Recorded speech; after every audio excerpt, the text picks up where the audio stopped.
আকৌ কঁপিব দেশৰ ৰাজধানী। পুনৰ প্ৰতিবাদত বহিব কক্ৰজ জনতা পাৰ্টি। পুনৰ প্ৰতিবাদেৰে কঁপিব পাৰে ৰাজধানী। অহা 5 ছেপ্টেম্বৰত আকৌ কঁপিব দেশৰ ৰাজধানী দিল্লীৰ ৰাজপথ, কিয়নো কক্ৰজ জনতা পাৰ্টীয়ে পুনৰ আন্দোলনৰ ঘোষণা কৰিছে।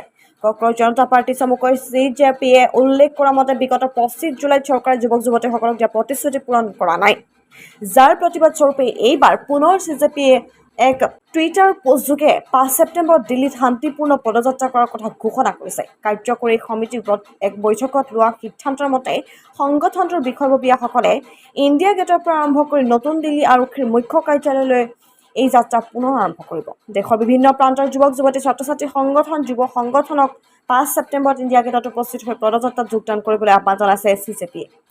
এই পদযাত্ৰাত নিজ সম্পৰ্কীয় গোচৰত প্ৰাণ হেৰুওৱা ছাত্ৰ ছাত্ৰীৰ পৰিয়ালৰ লগতে আৰক্ষীৰ কাৰ্যত ক্ষতিগ্ৰস্ত ছাত্ৰ ছাত্ৰীৰ যুৱ সংগঠন, দেশৰ বিভিন্ন প্ৰান্তৰ যুৱক যুৱতীসকলেও অংশগ্ৰহণ কৰিব।